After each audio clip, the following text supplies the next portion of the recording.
All right, people, welcome to another edition of the Morsels, Muscles, and Mindset podcast. This week, we have a super special panel of super awesome people. One of them is very judgy with internet browsers. I didn't think that was a thing. I have been shamed for my choice of browser on multiple occasions. However, it is a very knowledgeable coach whose information I trust quite a bit. She is a newly minted parent who is realizing the struggle is real. We have a veteran parent in the form of Anthony Pluff, and that was Coach Rachel, by the way.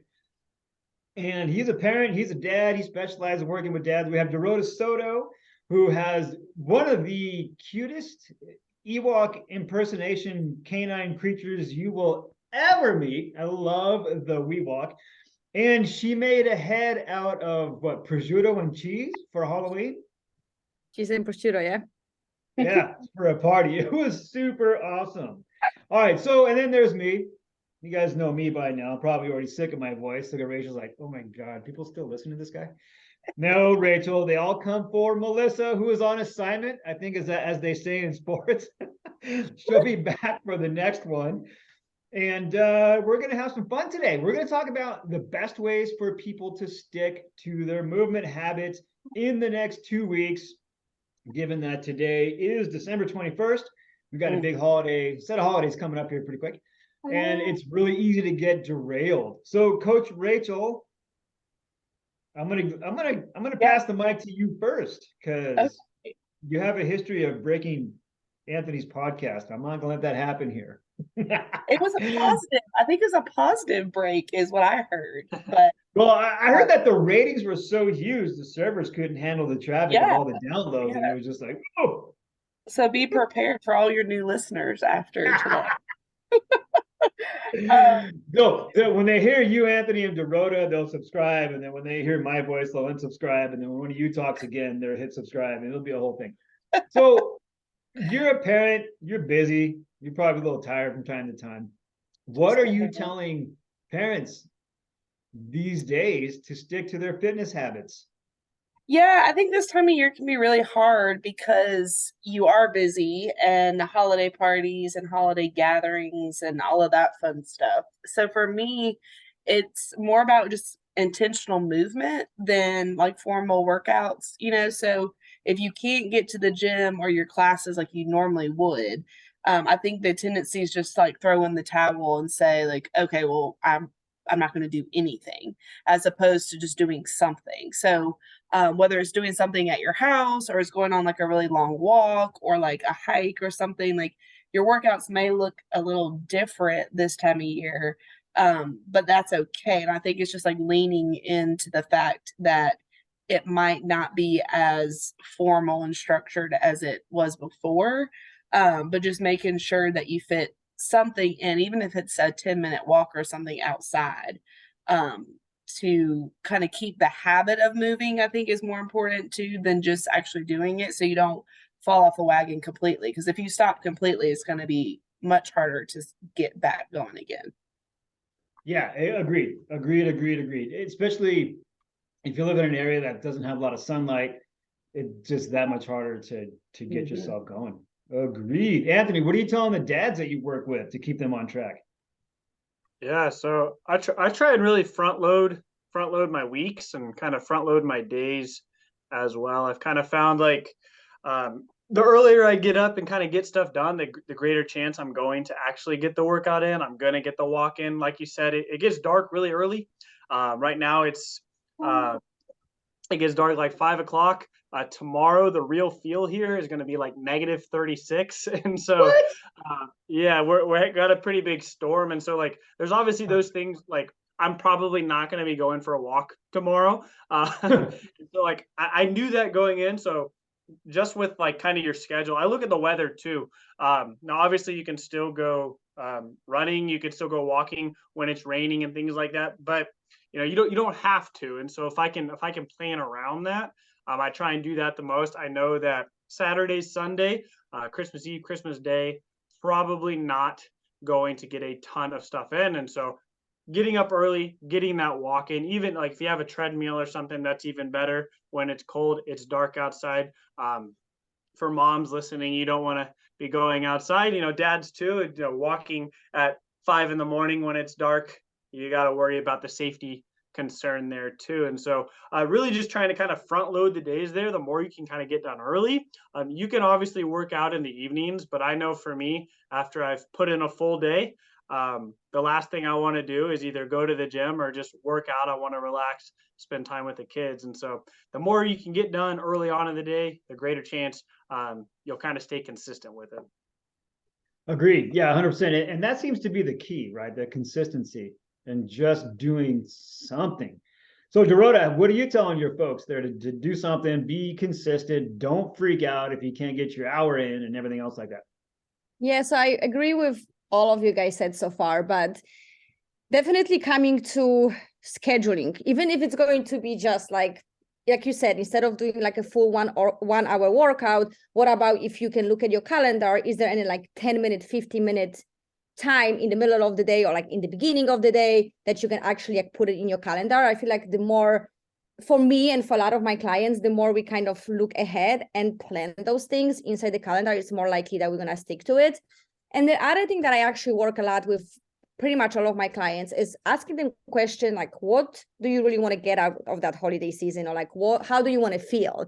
Because a lot of my clients, and I assume with you guys is the same thing, when they come to you, there is a reason they want to make change in their life, right? And I work with a lot of women, and in the past, a lot of them, they just feel terrible after the holidays. So like, what can we do to make feel a little bit better this time around? And very often just getting any type of movement will be actually the answer. Like, even if you still decide to indulge in certain foods, if you do move your body, you're more likely gonna make a better decision, and you're just gonna feel better overall, right? So and even if that's just like a walk after dinner or whatever it is. So just so number one is really scheduling that in your calendar. And number two, asking yourself those questions like, how do you want to feel this holiday season? And what do you really want to get out of the season?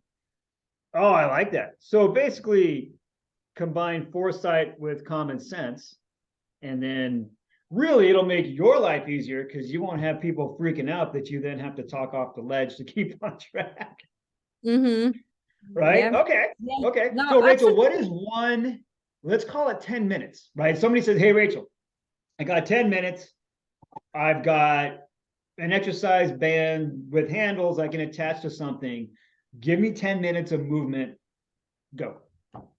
Oh gosh, I mean, there's so much you can do. If you've got an exercise band with handles, I mean, you can, if you've got it reattached to the wall, you can do rows, you can do, like modified chest press, you can stand on it and do bicep curls, press overhead. I mean, there's just so many things you can do, even without the band, like squats, walking lunges, anything to like really get your full body moving. If you only have 10 minutes is key. So like if you can do, squat to press, like combination exercises, I really like for short times because it gets your heart rate up, and you're hitting more muscles than just, more muscles, the better.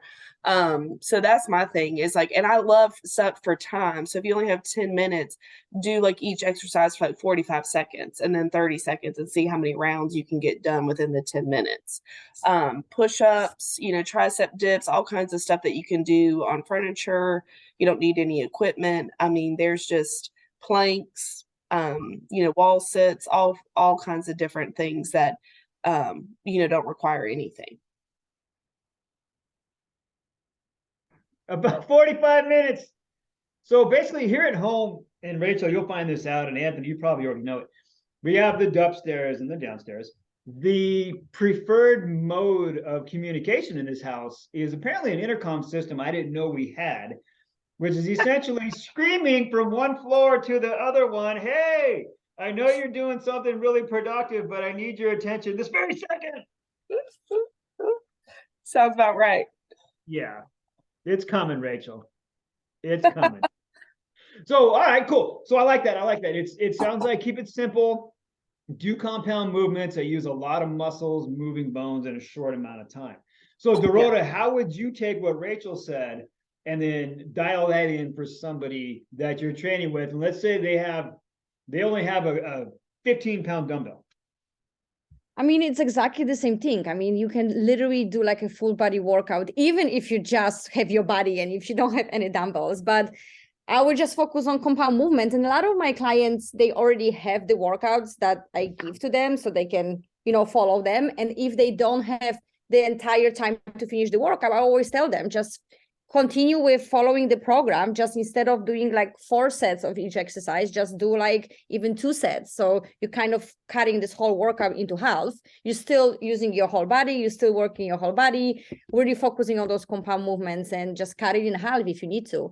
And I definitely like what Rachel said. Sometimes if we have such a short period of time, like 10 or 15 minutes, doing this for time, it definitely, I feel like clients feel like they got more work done because there is an added cardio portion to it, right? And in the end of the day, especially in this, during the holidays, doesn't matter really what you do. Like, you just want to feel like you're doing something, because that immediately gonna make you feel better. And again, it's gonna make you make better decision for yourself. So I like that time component for sure. Okay. So Anthony, how about you? You've got 10 minutes. Just give me something that you would do in 10 minutes with suspension straps. Yeah, so I would utilize the straps for some kind of rowing movement. I like to always try and get a push and a pull and everything. So if you can do push-ups, you don't need any equipment. You're pulling movement. If you have a pull-up bar, great. If you have straps, like you said, doing rows on there, and then doing some kind of squats as well. And you can just do a short little circuit there. Just kind of go through as many times as you can. And you'd probably be surprised how effective it could be. Just a quick 10-minute there, and you can even mess around. You're just beginning, kind of mess around with the rest times too, between each set and things like that. But yeah, you really don't need much to make it effective. Very nice, very nice. And welcome also now, Coach Fitz. Must have had some bad traffic getting onto the Zoom highway there to join us. Welcome, Coach Fitz. Always good to talk to you. Always good to talk to you. I would love to sit here and nerd out about my thoughts on Black Adam, but I'm not going to waste the time of the folks listening for fitness information. Maybe you and I can jump on a different call for that. So how about you, Coach Fitz? What are you telling your people to do while they're at home without time, probably stressed because holidays, and they are freaking out that they can't go spend their usual 45 to potentially 60 minutes at the gym? How are you keeping them on track? Yeah, and apologies if I repeat what everybody has said already because I'm a little bit late. But basically, I've been writing a lot of banded workouts, body weight workouts, and just quick circuits, because that's like the only thing that a lot of people have time for right now. And another thing is also just preemptively saying, don't stress it. Like, holidays happen. It is a crazy time of year, and it's a small part of the year. So it's like, if we're only able to do a couple of workouts here and there while buying the presents, while cooking, while like somehow figuring out your crazy family's logistics of getting everybody in one place at one time, then it is what it is. So, I mean, it really comes down to getting in those micro workouts and giving yourself some grace to be like, I'm not Superwoman or Superman. All right. I like that. The common themes, and this is something that I really like, because I think it's something that people really lose sight of, is that there's such a rigidity around sticking to a workout.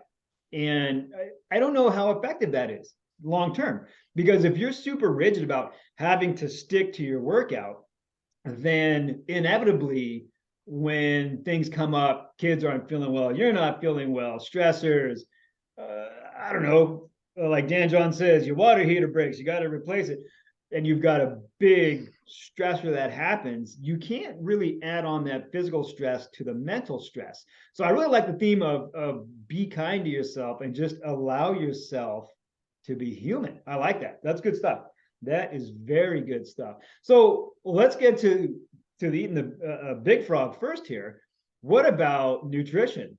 Because I know that's something you guys help your folks with. Like on Saturday, I'll give you, for instance, on Saturday,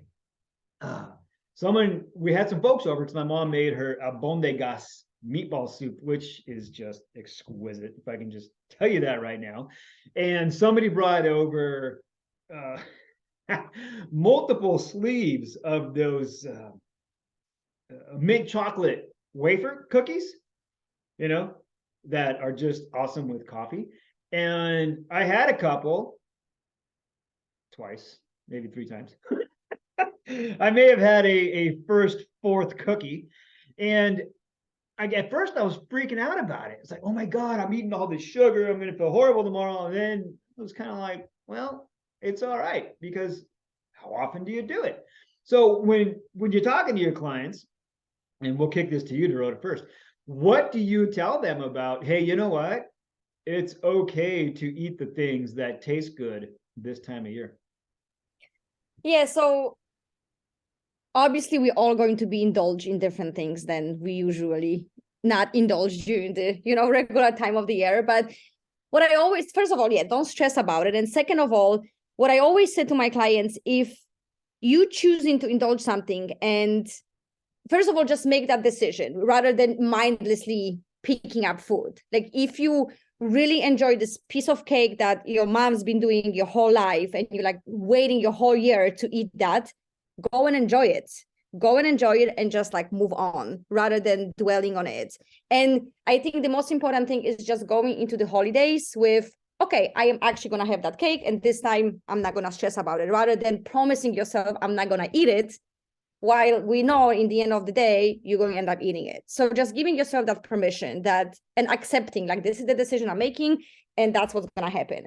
And the other thing is, like, a lot of my clients track their food in like application to just make sure they're hitting the calories.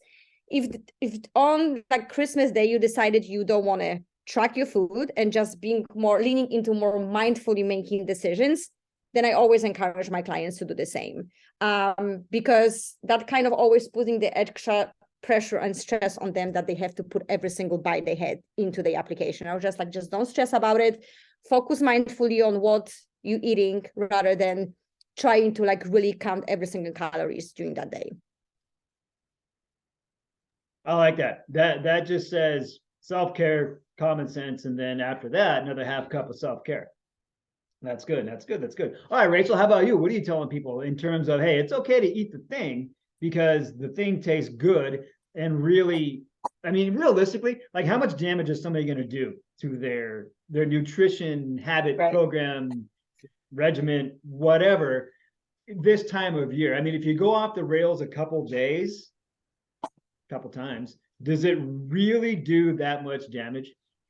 Yeah, I mean, I actually just did a live in my group about this, because like we say this all the time, like one salad or two salads isn't going to make you drop 5 pounds in the same way that one or two treats or one or two bad meals isn't going to completely, wreck your goals. So kind of the same along the lines of what Dorota said. I mean, my big thing is, if you're going to enjoy it, just like she said. Don't make it like mindlessly eating while you're like passing through the kitchen, though. Like, sit down, like make a conscious decision if you're going to eat it, and make sure it's worth it. Like, there's a lot of treats right now where it's like you might start eating it and you're like, this really isn't that great or not what I thought. Throw it away or don't eat it. Like, don't waste, I don't want to say waste your calories, but like, if you're going to do it on something that you really enjoy. Don't feel, because you're just going to feel guilty about it if you're like, I didn't even really enjoy it, and yet I ate, this giant piece of cake or whatever. And then my other big tip is, especially if you're hosting, try not to let the food and treats linger, because, like what we're talking about, like one or two things isn't going to ruin your goals and your progress. But if you're cooking or baking and you're going to have one or two meals turn into like a week of meals if you don't get rid of the food. So like, buy to-go containers, Tupperware containers, and like send people away with the food. So, because I think that's the biggest thing I hear from my clients is, it's not Christmas Day or Christmas Eve or whatever it is that's the problem. It's the days after, because they can't get rid of it. People are bringing you treats. Like, there's just this constant revolving door of stuff. So it's like, if you can get rid of it and get it out of the house, and that way it's not just constantly there for weeks on end afterwards, I think that's a big change too. So you can enjoy it in the moment, but then, get rid of it so you're not tempted forever. We tried that when Jill was growing zucchini in a garden in our old house. And zucchini multiplies like rabbits, right? So eventually people stopped Yeah. coming over because they knew that they were going to be leaving with zucchini door prizes. Well, let me clarify. No one wants zucchini, but you're giving away at Christmas, you're giving away cookies and like ham and macaroni and cheese. I think people are going to be more willing to take your leftover Christmas food as opposed to a bunch of zucchinis. You're like the guy giving apples on Halloween. Yes. Yeah. All right, Coach Fitz from the cheap seats, and you just chimed in. How about you, mister? How you keeping people on track to be okay with not being on track this holiday season with what they're eating? Yeah, I actually put a warning out to my clients on the Q&A I do every week yesterday. I'm like, if I catch any of you tracking on Christmas, I'm going to be mad. Because I'm sorry, holidays are not the time for it. Like it's a time for being with family, being with friends, enjoying it. So, I mean, one thing I tell them all, like, just chill, don't stress it. But the other thing is, if they want a little bit of structure, because I know a handful of my clients are like super duper type A, like need something to keep them on track to be like, I'm checking that box. And the one thing that they seem to love is the one plate rule, which is you get one standard size plate, put whatever the hell you want on it, just don't have anything more than that. So it eliminates the snacking. It allows you to indulge. It allows you to eat whatever the hell you want, as long as we're not like stacking the plate like Mount Vesuvius, we're good. Nice. So that's like the go-to for a lot of people. I like that. So then when I was on Anthony's show, we talked about barbecue. So would I then, to do that, would I get like a ruler out and say, you can only fill my plate to like 8 inches tall, or you're going to kill me and say, oh, 4 inches, sorry, that's it. Yeah, no strict guidelines there. Just don't stack anything and you're good. Right on, man. All right, Mr. Anthony, how about you? What are you telling your dads to make it okay for them to be okay with eating a little extra tasty stuff this time of year? So I send all my clients a food scale and tell them to have their mother-in-law measure everything out. No, I'm joking. Don't do that. But yeah, so do a couple different things. Kind of like what Brian said. The one plate rule has worked really well. I do that one personally. That works well for me. The three plates, two snacks method. I know we've kind of talked about that before. So that's kind of throughout the day. Just kind of same thing there, where you're just, each meal you're only having one plate there. But I also, like, we try and talk about it before like the holidays, like where each week I'm encouraging them to like include some of these things. So like when they're trying to lose weight, they're not just completely cutting out desserts and things like that, because once they enter those back in, that's when they struggle. And so if they're eating them regularly, like within moderation throughout the week, then the holidays don't seem to struggle as much with it. But if they're completely taking them out when they're trying to lose weight, then when the holidays do come, that's where they get that big kind of jump there, because they eat a piece of cheesecake and they remember, oh hey, like this actually tastes pretty good. And then it's sitting in your house, Rachel didn't give it away, so it's sitting at their house, it's the cheesecake or the zucchini, and they're throwing the zucchini away. No offense, Al, but so I think if you can kind of look at it, start before the whole. Obviously, we're running short on time here before all the holiday parties get started. But I think if you can kind of incorporate this into kind of your normal routine, it's going to make it easier when you are kind of presented with your kid's birthday party or something like that. Nice, man. I like that. It just seems like, be kind to yourself, people. It's okay. It's okay. Go off the rails one day. Not going to do much damage from everybody that I'm hearing. And you're going to be just fine. Right on. I like it. All right. So let's talk about something fun here for a second. What are we looking forward to eating the most? Right. I think that I am probably looking forward to pumpkin pie. Couple 3 times pumpkin pie with hopefully a la mode, or at least some homemade whipped cream. And to that point, pumpkin pie or apple pie. We'll get to Anthony. Pumpkin pie, apple pie. Apple pie. Right on, Coach Fitz.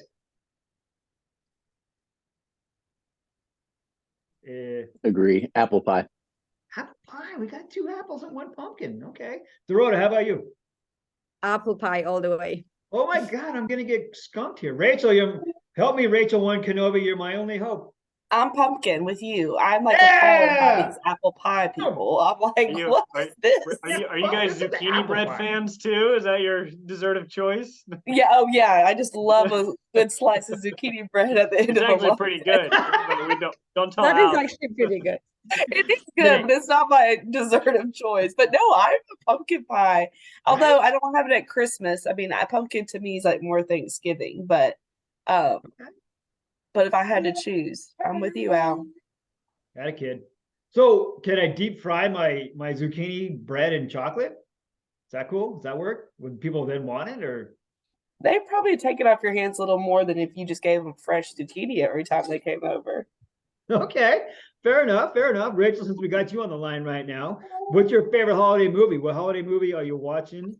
Oh God. I thought we were talking about our favorite treat we were looking forward to. Well, you can have the treat while you watch the movie. Oh gosh. Okay. Favorite holiday movie. I think I don't know. I guess probably National Lampoon's Christmas Vacation. Oh, That one's pretty classic. That one's a good yes. one. That makes me laugh every year. And then my treat, I don't know.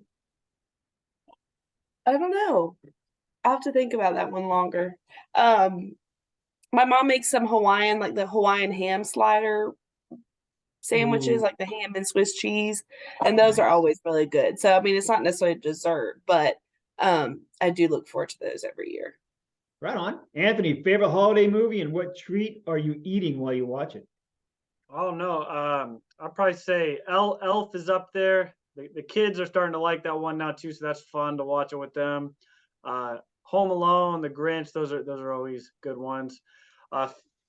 Food looking forward to. I really don't know. We're gonna have a real small Christmas this year. My wife is due here real soon, so we can't Yay. travel or anything. So we're gonna go into the store tonight to kind of figure that out. So I don't know what I'm looking forward to. Kind of whatever we cook, I guess. But All right, fair enough. Fair enough, fair enough. How about you, Dorota? What movie you watching and what's the treat you're having with it? Oh my God, so there's so many treats out there, but the movie will be Love Actually. I mean, this is my favorite holiday movie by far. And I probably going to be drinking hot chocolate. And if it's Spike hot chocolate, that's even better. That's my treat right here while I'm watching Love Actually. So Bailey's or peppermint schnapps or what?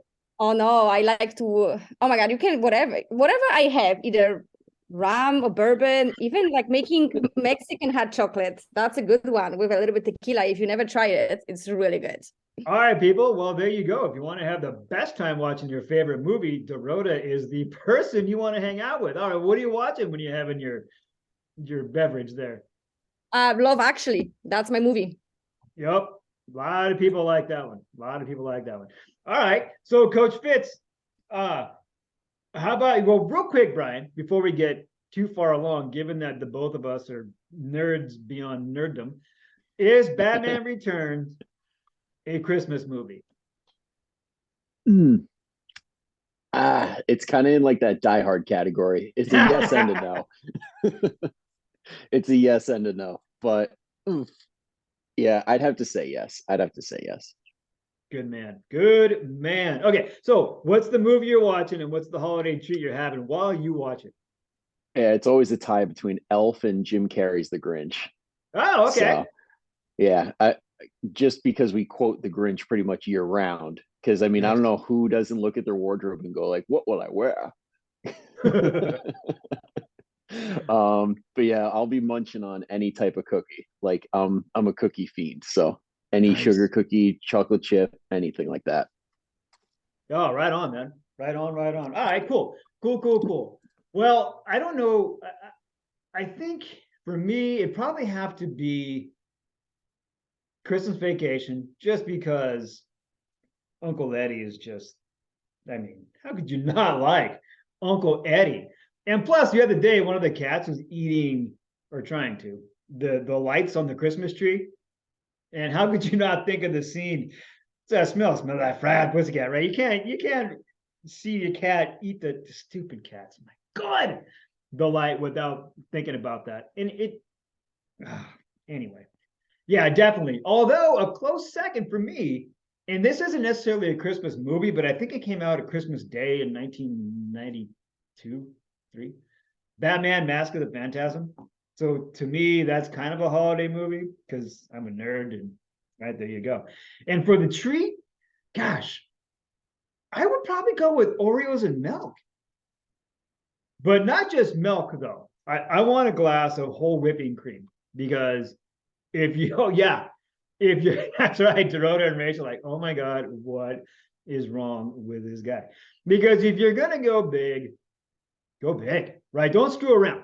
Get the whole whipping cream, which is great in coffee. I love it in my coffee. I love it with cereal, and the cookie, because it just makes the stuffing and the cookie that much better. For sure. Have you had Oreo balls? What? You know what Oreo balls are? I'm assuming circular round. Yeah. Oreo. So you take Oreos. I just made some yesterday. You take Oreos and you crunch them up, and then you mix them with cream cheese, and then you make them into little balls, and then you dip them into chocolate. I do white chocolate, and then they freeze up, and you like bite into them. They're like the best. If you love an Oreo, and I love cookies too, they're like the best. You gotta eat like 12 of them. It's not a one dessert kind of rule there. Yeah, those don't count. But How have you held So out we're talking the information whole out on plate. me as long as you have? Oh my I God. thought it was a thing. I mean, I'm in the South, so that kind of stuff like is probably more normal here than where y'all yeah. I mean, where we're deep from, fry anything. yeah, where we're from, zucchini, pumpkin pie, and whipping cream aren't our normal foods we indulge in. But See, I think that's one thing that people don't know about. Most trainers are foodies. Oh yeah. We really are, right? Totally. My first studio that I owned, we had like this wiki food person who knew every restaurant within 20 square miles with damn near the menu was memorized, right? So you could say, hey, I want a burrito wrapped with French fries with pho on the side with a chaser of lasagna and a milkshake. Oh, you got to go see this guy over at this place. And oh, it's so good. And then somebody would say, okay, well, I want pizza with barbecue chicken on top and pretzels on the side and popcorn in a metal bowl that's got a picture of Batman on it. Oh, well, yeah, you got to go to this place over here because they got the best one in town. I mean, it's just, yeah, people, if you ever want to know where an amazing restaurant is to eat whatever you like, ask your friendly neighborhood trainer. Definitely. All right. Well, I think we're done, people. So thank all of you very, very, very much for joining in, listening to nonsense and babble, and then balancing those scales with good quality information. I do appreciate that. And Brian, how can people find you? Social media, podcast, blog? Yeah, so for me, pretty much across all platforms, it's Coach_Fitz with 2 Z's, FITZZ. And then the podcast is the Fit 40 podcast with Coach Fitz. And I also have a Facebook group, the Fit 40 Family. Giddy up. Mr. Anthony Pluff, how about you? Yep, you can find me on Instagram at J Pluff Training or my Facebook group, Fatherhood Fitness. Giddy up. Dorota. So you can find me on Instagram at Dorota Soto, and I also have a Facebook group called Healthier, Happier, and Fitter You. And can I just tell you that Dorota has such awesome posts. Her stories are the best. And when you do a lip sync ones, oh my God, I love it. So good. And how about you, Coach Rachel? Yes, on Instagram, I'm actually REK Sheriff. There's a lot of Rachel Sheriffs out there in the world, so that's my Instagram. Facebook, I have a Fit Fearless group you can join, and then a podcast is While the Kids Are in Bed podcast if you are new mom and want to listen in. Right on.